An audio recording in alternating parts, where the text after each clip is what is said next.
Vera had a list.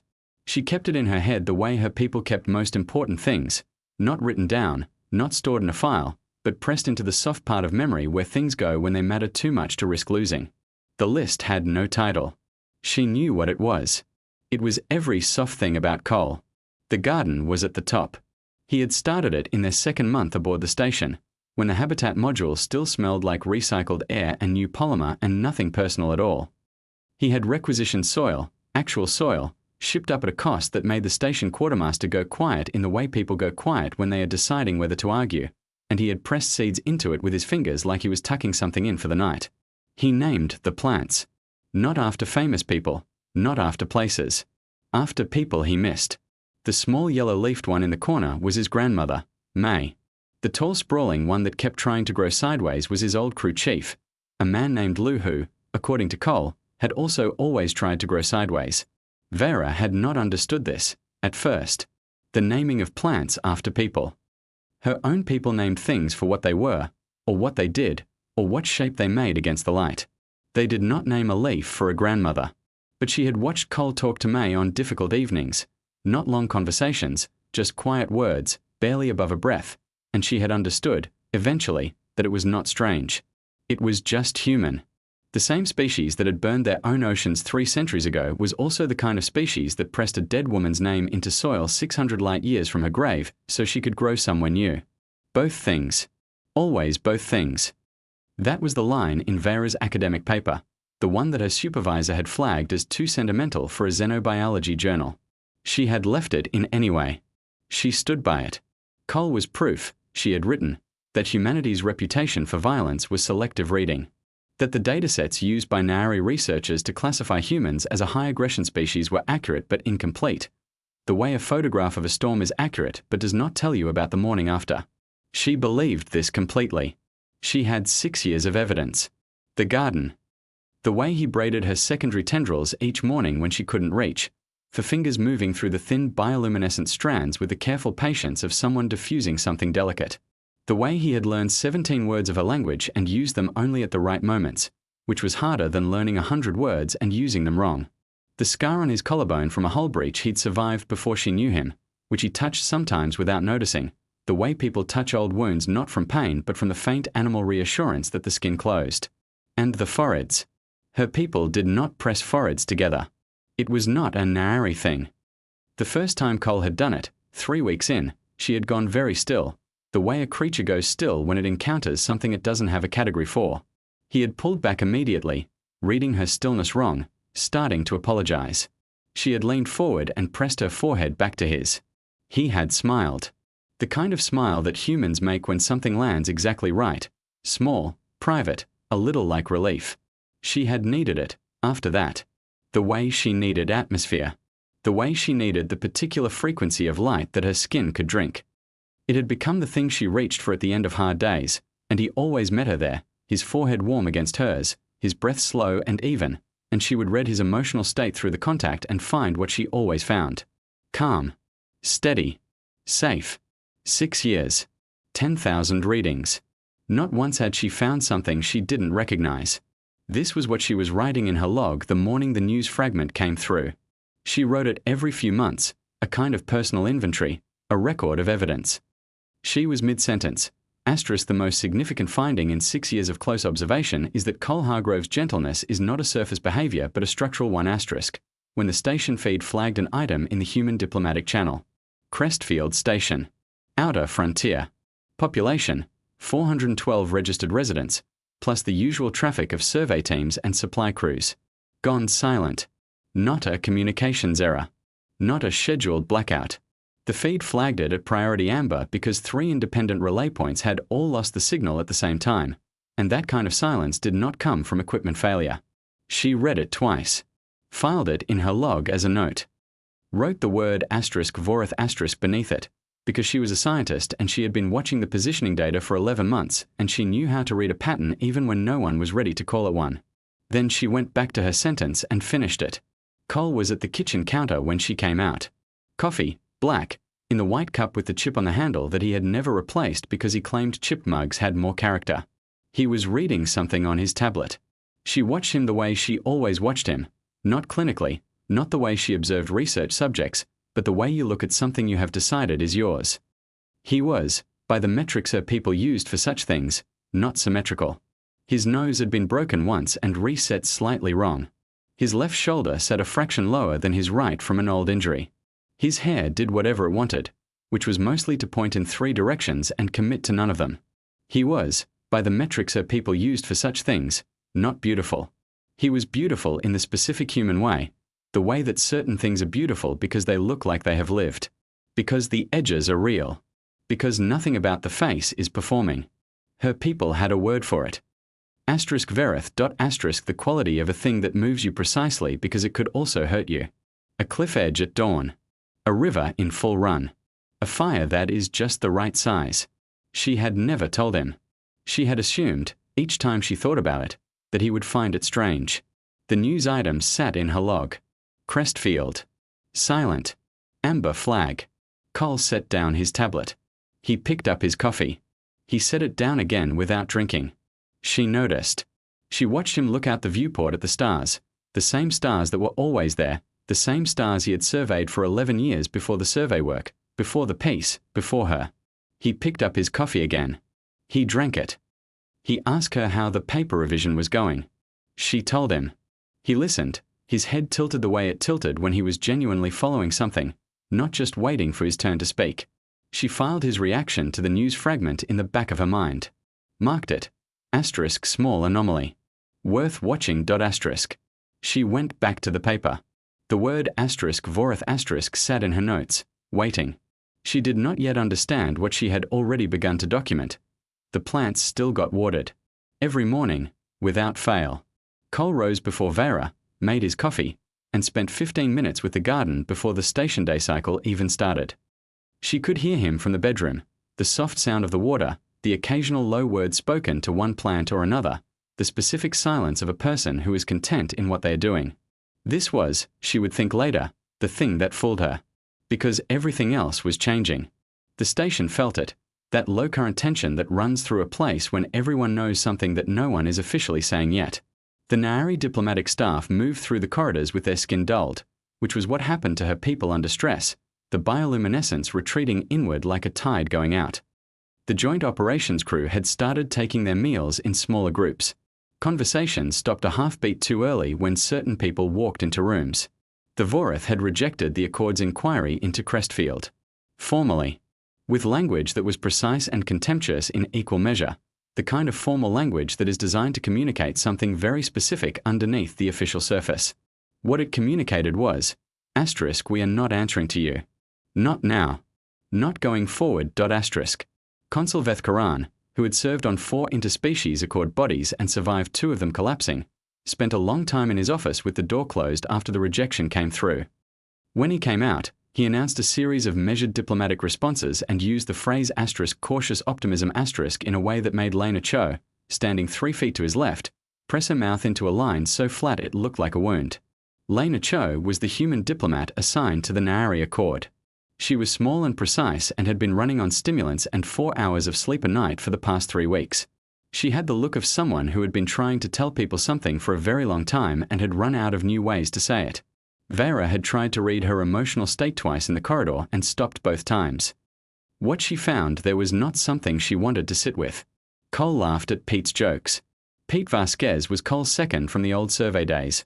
Wiry, quick, the kind of person who turned everything into a bit because the alternative was feeling it directly. Cole always laughed in the right places, which was something Vera had noticed early on. Not the polite laugh, not the social reflex. The real one, from the chest, arriving a half-second late because he had actually followed the joke to its end. He was unchanged.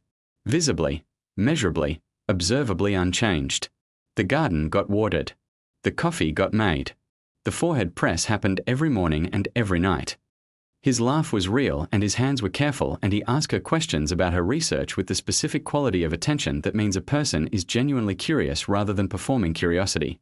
She had catalogued every soft thing about him for 6 years, and it was all still there, and this, she would understand later, was the thing that should have told her everything. Because the softness was still there. It had not cracked or frayed or gone thin. It was fully intact. Which meant it was not the whole of him. It was a layer. A chosen layer, maintained with the same quiet discipline he brought to the garden. She did not understand this yet. What she understood was that 11 days after Crestfield went silent, Danny Pruitt arrived on a resupply shuttle he was not scheduled to be on. She recognized him from photographs. Cole's oldest crew, gravel voice, bad knee from an incident Cole described only as *, we were in a hurry. * Danny was a big man gone slightly soft at the edges in the way that big men sometimes go when the work that built them is behind them. He had the walk of someone who had once moved very fast through very tight spaces and had not entirely stopped expecting to need to. Cole met him at the docking bay. Vera was not there. She learned about it later, the way she learned about most things that happened outside her line of sight, through residue. The way a room holds the shape of a conversation that just ended. They spoke for 2 hours. Private. Cole's log listed it as a personal visit. When Cole came to bed that night, his skin was warm. Human bodies ran hot when the blood was moving toward something. She had learned this. It was different from the warmth of comfort, different from exertion. It was the heat of preparation, the body quietly arranging itself for a use it had not been put to in some time, pulling resources from the parts that could spare them. She read it off his skin in the dark and filed it without naming it. She woke at 0300 to find his side of the bed empty. He was at the viewport. Standing, not leaning. His hands were loose at his sides. He was looking at the stars the way, she searched for the right frame, the way a man looks at a map when he has already decided the route and is just confirming the distance. She sat up. The station made its usual sounds around them, all the small mechanical breathing of a habitat keeping itself alive. She asked, *, is this about Crestfield? *. He turned. His face was his face. His eyes were his eyes. The same face she had pressed her forehead to 10,000 times, the same face that looked at her across the kitchen table every morning, the same face that had gone genuinely soft the first time she had called him *mine* in her own language, a word that in Naari carried more weight than the human equivalent, and he had somehow understood that without being told. He said, *, go back to sleep. Love. *. His voice was still soft. That was the worst part. She had expected. She did not know what she had expected. Some crack in it. Some edge. Some sign that the warmth was under pressure. The softness did not break. It did not thin. It held, completely, the way it always held. It just went, underneath, very far down. She lay back. She stared at the ceiling. She heard him return to the viewport and the small sound of him standing still. She opened her log. She made a new entry. She described his voice, his posture, the heat of his skin, the 2 hours with Danny Pruitt, the way he had looked at the stars. She chose each word carefully because she was a scientist and she believed in accurate records. At the bottom of the entry, in the field she used for preliminary conclusions, she wrote one word. *anomaly. She saved it. She closed her eyes. She lay very still in the dark while Cole stood at the viewport and looked at the distance between here and wherever he was already planning to go. The garden would get watered in the morning. She knew this the way she knew most things about him, completely, without question, without understanding yet that certainty about one thing can be a door that stays closed to everything behind it. Thinking, she finally asked Danny what Cole had been, before the piece. But that came later. First came the session room, and the Vorath ambassador, and the word that landed in the middle of the table like something dropped from a height. *children. In the Naari diplomatic language it was a specific term, not an insult in the human sense, not crude or violent. It was more precise than that, and therefore worse. It meant, *you are here because we permit it. You are protected here, not powerful. You have not yet earned a seat at this table. You have been placed in a chair and told to sit quietly. The Vorath ambassador said it in reference to the human delegation. Said it smoothly, without raising his voice, while Lena Cho translated for the record with an expression like someone swallowing glass and deciding not to show it. Consul Veth Karan began to respond with careful language. The kind of language designed to acknowledge without conceding, to protest without escalating. He was very good at it. He had spent 40 years getting good at it. Vera was watching Cole. He was seated 2 places to the left of the human delegation lead, observer status, no formal speaking role in this session. He sat the way he always sat, not slouched, not rigid, just present, the way a piece of furniture is present but also the way a person is present when they are choosing to make themselves look like furniture. He was smiling. Small. Private. The smile she knew from the kitchen when he was working out how to fix something. Not excited, not amused exactly, just engaged with a problem in the specific way of a person who has already found the beginning of the solution and is following the thread. She had never found that smile frightening before. It frightened her now, and she did not know why, because nothing else about him had changed.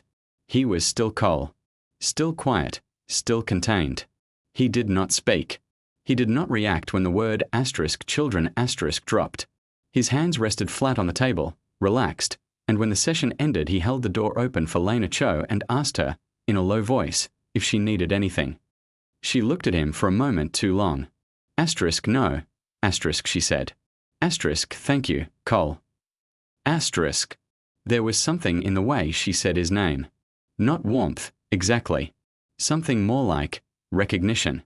The way you say the name of something you have known about for a long time. Vera watched this exchange and filed it. She found Danny in the East Corridor 20 minutes later. He was going nowhere in particular with the deliberate pace of a man who has learned that if you move like you have a destination, people leave you alone. She fell into step beside him. She did not build up to it. She asked him flat, the way scientists ask things when they have decided they need the data more than they need to be polite. What did Cole do before the survey work? Danny walked 3 more steps before he answered. She counted them. 3. He did not answer the question she asked. He looked at her sideways with the expression of a man deciding how much of a thing to hand over, and then he answered the question underneath the question she had asked. You know how your people say humans are aggressive? Yes. They're not wrong. But they're reading the surface. He paused. Not for effect. She could tell the difference. She had spent 6 years reading Cole's pauses, but because he was choosing the right words and he wanted them to be the right ones. Cole's not the aggressive kind. Then what kind is he? Danny chewed his lip. He looked at the corridor wall like it had the answer written on it in small print. The patient kind, he said. He turned at the next junction and walked away and left her standing with those 3 words and no frame to put them in. She went back to her lab. She pulled up everything she had on Cole's service history before the survey work. Most of it was classified at levels she could not reach. What she could reach told her almost nothing. Dates, vessel designations, mission codes that resolved to nothing when she searched them. 11 years of work that the records described in the flattest possible language, the language of files that have been deliberately made boring so that people stop reading. She stopped reading. She sat with the blankness of the records and thought about what it meant that 11 years of a person's life could be compressed to nothing. Then the feed came in. A civilian transport. Human registered. The Carlo running a standard route from the outer relay to the Accord's primary hub. 214 people aboard. 38 of them were children, the evacuated survivors from Crestfield Station, the ones who had gotten out before the silence fell. The Vorath intercepted it 6 hours out from a station. They called it a customs inspection. They held the Carlo dark for 6 hours. No signal out, no signal in, 214 people sitting in the belly of a ship that had gone quiet in the way that ships go quiet when the people in charge of them have been replaced by people with different intentions. Then, 6 hours later, they let it go. Everyone aboard was alive. Accounted for. Unharmed. Officially. The Vorath issued a formal non-apology, the diplomatic kind, the kind that uses the word regrettable while meaning noted . The manifest came through on the station feed an hour later. All 214 names. Alphabetical. The children listed at the end because the entry system sorted by age group. Vera was in the common room when Cole read it. She was not watching him specifically, but her skin was always reading the room, the way her people's skin always read rooms, background, automatic, the same way human ears register sound without actively listening. And Cole registered. He read every name. She watched him do it without seeming to watch. Watched his eyes move down the list slowly, steadily, the way a person reads something they intend to remember. Not skimming. Not scanning for a known name. Reading every one, the way you read something that you are taking responsibility for. The garden went unwatered the next morning for the first time. She noticed when she woke and the sound was not there. The water, the low words, the particular silence of a contented person. The absence of it sat in the room like a shape. She found him at the common area table with the manifest pulled up. Still the names. Still reading. She crossed to him. She put her hand on his arm. He let her. He did not pull away, did not stiffen, did not change. He let her hand rest there and continued reading. Under her hand, his arm was iron. Not tension. She knew tension. Tension was a thing wound too tight, a thing that might snap. This was different. This was a wire pulled to exactly the right tautness. This was a calibrated thing. A thing set at a specific level and held there with complete control. She removed her hand. Her skin lit up a color that her people displayed when they encountered a creature they had badly misread. Not fear. Not danger. The specific bioluminescence of a scientist discovering that her data was correct and her conclusion was wrong, and that the gap between those two things was enormous. She went back to the list she kept in her head. Every soft thing about him. The garden, the braiding, the forehead press, the laugh. She kept the list. She did not remove anything from it. She just understood, for the first time, that it was incomplete. She had thought his fury would look like anger. It did not look like anger. The Vorath fleet came in at 0600 station time. 7 ships, Admiral Druinsay commanding, crossing the Accord border in a clean formation that said everything about how they expected this to go. They expected it to go simply. They expected it to go the way these things go when one side has the ships and the other side has the words. Druinsay's opening communique arrived before any alarm did. It was elegant. She would give it that. Elegant and contemptuous in the specific way of someone who has thought about the contempt for a long time and has dressed it in careful language. Humanity was to be reclassified. A protected species under Vorath governance. For their own benefit, the communique was careful to note. The accord was dissolved by declaration. The Narari were offered tributary status, a generous arrangement, Druinsay called it, that recognized their cooperation to date. It had the texture of something that had been decided before the fleet left port, before the Carlo was stopped, before Crestfield went silent. A thing that had been on a list somewhere for a long time, waiting for the right moment, and the right moment had been selected with the cold patience of people who believed they had already won before the first move. Consul Vethkaran was broadcasting appeals on 4 channels. Lena Cho was translating. The station alarms were running. The evacuation corridors were lit in amber. Cole was not at his post. Vera found this out the way she found out most things she did not want to know, by going looking for something else and arriving somewhere she had not planned to be. She was moving toward the diplomatic wing when she passed the docking bay and the door was not fully sealed and the sounds coming through it were not the sounds of an evacuation. She pushed the door open. Cole was there. Danny was there. Pete Vasquez was there. 11 others from the station's human crew. She recognized faces, names, people she had eaten meals with, people Cole had introduced her to at crew gatherings with the easy warmth of a man who wanted the people he liked to know each other. They were quiet.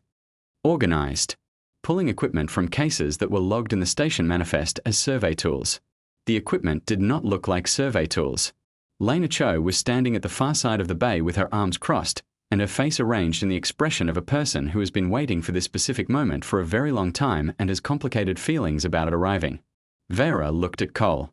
He looked back at her. His face was still his face. His eyes were still warm, the specific warmth she had read 10,000 times, and she read it now and found, warmth. Still there. Unchanged. And underneath it, a depth she had no instrument for. Something old and settled and fully awake. He crossed to her. He stopped close. Stay with Vethkaran, he said. Stay inside the station shielding.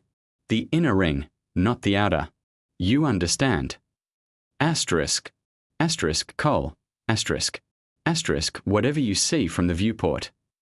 He paused. It's going to be okay.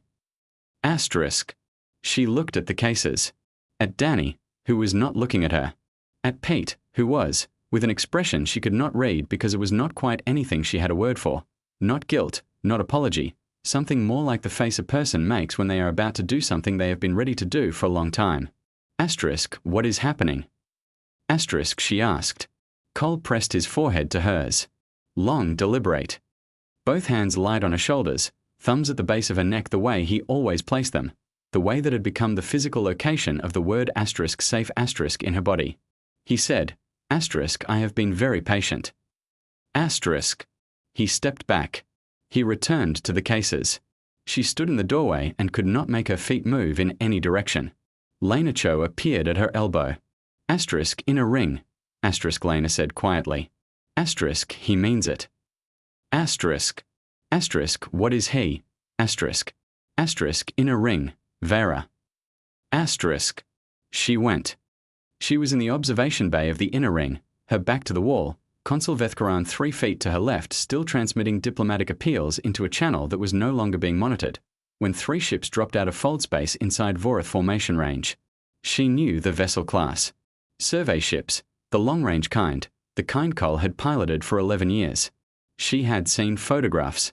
She recognized the hull design the way you recognize the handwriting of someone you know well. They had been modified. She could see it even at this distance, even through the viewport's resolution limit. The modifications were not small. The open channel crackled. Cole's voice came through, and it was quiet, and it was level, and it was the voice he used when he explained something to her in the dark after the lights were out and they were close and the station was sleeping. He gave Druinsay 1 transmission. Asterisk, you stopped a ship with 214 people on it. 38 of them were children from Crestfield. You have had 11 months to understand what that means to us. I am sorry you spent them wrong. Asterisk. No demands. No threats. A statement of fact, delivered the way a geologist states the age of a stone, because the stone does not need to argue for its age. The age is simply true. 19 minutes. She watched it happen and could not look away and could not fully understand what she was seeing because nothing in her training, nothing in her research, nothing in 6 years of close observation had given her a frame for it. The 3 ships moved through the Vorath formation the way the deep current fish of her home ocean move through kelp. Not fast, not desperate, not aggressive in any way she recognized as aggression. With total certainty. The certainty of something that belongs exactly where it is, doing exactly what it came to do, with no part of its attention spent on doubt.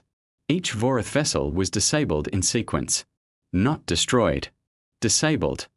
Cord, she could only think of it that way, the specific verb arriving because it was accurate, cord like fruit, the critical systems excised with a precision that spoke of plans made over months, plans that knew where every system on every Vorath vessel sat and what to remove to leave the ship alive but unable. 7 ships. Disabled. Alive. Spinning in formation like 7 reminders. Druinsay's flagship was last. Cole pulled alongside it and cut its engines with a single action that she later spent 4 hours calculating, because the precision required to do what he did without rupturing the flagship's hull, without killing the 600 people aboard, was the kind of precision that does not come from instinct. It comes from a very long time of knowing exactly what you are capable of. 19 minutes. The Vorath formation was silent. The Accord channel was silent. The station was silent. Every person in the inner ring standing at the viewports or hunched over screens, and no one speaking, because there was nothing to say that the 19 minutes had not already said. Consul Vethkaran stood very still beside her. His skin was the color of old stone. He said, barely above a breath, Asterisk, we have been misreading them. Asterisk. Vera said nothing. She was luminescent. Her skin had lit up the way it only ever lit up in extreme conditions, not the restrained social bioluminescence of day-to-day life, but the full involuntary kind, the kind that happens when the body processes something the mind has not caught up to yet. She did not know what color she was showing. She could not see herself. She only knew that she was showing something she had no name for, in a color she had never needed before. She pressed her hand flat against the viewport glass. Cold. The glass was always cold. Beyond it, Cole's ship was docking. He came home smelling like burnt circuitry and made her tea. That was the first thing. Not a long conversation, not a full accounting, not the kind of scene she had rehearsed in her head during the 3 hours between the viewport and the docking bay door. He came through the habitat entrance, set something down, went to the kitchen, and put the water on. He moved through the small space the way he always moved through it, careful of her things, which were taller than his things, which took up different kinds of room. He handed her the cup. He sat across the table. He said, Asterisk, how are you? Asterisk. And she had laughed. She had not expected to laugh. But it came out of her the way a thing comes out when the alternative is something larger and harder to hold. And he watched her laugh with the patient expression of a man who understood why and was willing to wait for it to finish. They sat together for a long time that night without talking much. The station was loud in its corridors. She could hear it, the specific sound of a place processing something enormous, voices and doors, and the particular hum of communication systems running at full capacity. The Accord diplomatic channels had been open and active since the 19 minutes ended. Lena Cho was presumably still awake, still translating, still pressing her mouth into that flat line. The habitat was quiet. Cole's coffee sat cold at his elbow because he had forgotten it, which was a thing he did when he was inside his own head. She watched him do it the way she had watched him do it 100 times, and felt something complicated move through her, a feeling that did not have a clean name in either of their languages. The weeks that came after were loud in the ways that weeks after enormous things are always loud. Admiral Druin-Say and his command staff were remanded to Accord custody. The Vorath sent 3 separate diplomatic delegations in 15 days, each one using a slightly different tone, each one searching for the frame that would allow them to call what happened something other than what it was. The Accord's legal bodies were in continuous session. New documents were drafted. Old frameworks were dismantled and reconstructed with different load-bearing walls. Humanity's classification in the Accord was formally put up for revision. There was significant debate about which existing tier they belonged to. The debate lasted 4 days before Lena Cho submitted a brief, 12-page document to the classification committee that apparently ended the debate completely. Vera read it. The central argument was that humanity did not fit any existing tier because the existing tiers had been built around a framework that separated capacity for violence from capacity for restraint as if they were opposite ends of a scale, and that this framework was, in light of recent events, demonstrably wrong. The committee created a new category. Vera read the formal description of it 3 times. She thought it was the most careful piece of language she had encountered in a decade of reading careful language. Cole read it once, said *ha*, and went back to checking the garden. 3 plants had not survived. He removed them without ceremony and set the soil aside for reuse, which was a practical thing to do and also, she understood now, a very Cole thing to do, grieve and compost in the same motion, use the loss for the next thing that grows. Most of the plants had held. May, in the corner, had not only held but put out 2 new branches during the chaos, which Cole noted with the private satisfaction of someone who expected exactly this from their grandmother. She watched him work. The early morning light, the station's approximation of it, warm spectrum, timed to a version of the human circadian rhythm they had negotiated when they moved in together, fell across his back and his hands. The scar on his collarbone was hidden by his collar. His hair was doing its usual 3 things. The inventory was still in her head. Every soft thing about him. She had spent the past 3 weeks revising not the list but her understanding of it. The entries were all still accurate. The garden, the braiding, the forehead press, the laugh, the careful hands, the 17 words of Naari spoken only at the right moments. All still true. She had not been wrong about any of them. She had been wrong about what they meant. She had read them as evidence of his nature. As proof that the gentleness was the whole of him, that it went all the way down, that the violent reputation of his species was a history that had not made it forward into Cole Hargrove. What she understood now was that the gentleness was a choice. Made every day. Deliberate. Against the grain of something much older that did not go away and was not in conflict with it.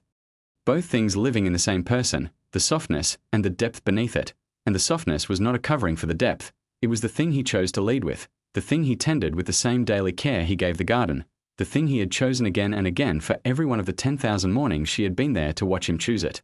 She asked him the question at breakfast. She had been holding it for 3 weeks and had decided she would rather have the answer than carry the holding any longer. Were you afraid? She said. During the 19 minutes. He looked up from his plate. He thought about it, genuinely, visibly, in the way that she had always loved about him, the way he checked himself before he answered instead of reaching for the easy thing. No. He said. Not during. Before. He turned his coffee cup in his hands. The chipped one. The one with the character. Every day for 11 months. He said. Every day I thought, maybe it doesn't come to this. Maybe they read the situation and they stop. A pause. I was afraid of what I would have to be. Not afraid of them. She looked at him across the table. across the cups and the plates and the small ordinary distance of a shared breakfast in a small ordinary kitchen in a habitat module 600 light years from the graves of everyone they had ever lost. She reached across the table. He took her hand without looking at it, the way people take the hands of people they have been taking the hands of for a long time. Her skin lit up *verith. The full color, involuntary, the bioluminescence of a thing that is beautiful precisely because it could also be a wound. The color she had never shown him. The word she had never told him. He looked at her hand. At the light coming from her skin, warm, deep, a color she had no human translation for. He did not know what it meant. He had 17 words of her language and this was not one of them. He held her hand. That was enough. That was, she thought, the most human thing she had ever seen him do, to hold a thing whose full meaning he could not read because the holding itself was the answer. She went back to her log that evening. The entry she had written 6 years ago, Cole Hargrove is proof that humanity's reputation for violence is selective reading *, was still there. She had not deleted it during the weeks of revising. She had been deciding what to do with it. She left it in place. She added one line beneath it. The most significant finding in 6 years of close observation is that Cole Hargrove's gentleness is not a surface behavior but a structural one, and that I was wrong about what structure means. A river is not gentle because it lacks force. It is gentle because it chooses, for now, to run smooth. The riverbed is still stone. I had catalogued the water. I had not understood the stone. Both are the river. Both are him. She saved it. She closed her log. From the other room, she could hear Cole talking to May. Low voice. A few words. The sound of water. The garden getting tended. She sat at her desk in the warm light and listened, and for the first time since the 19 minutes, she felt the specific peace of a person who has finally finished understanding something. Not that it makes sense, not that it is simple, but that it is whole. That it belongs together. That the soft thing and the deep thing are not in conflict. That she had married both of them, all along. And that the soft one took the harder work.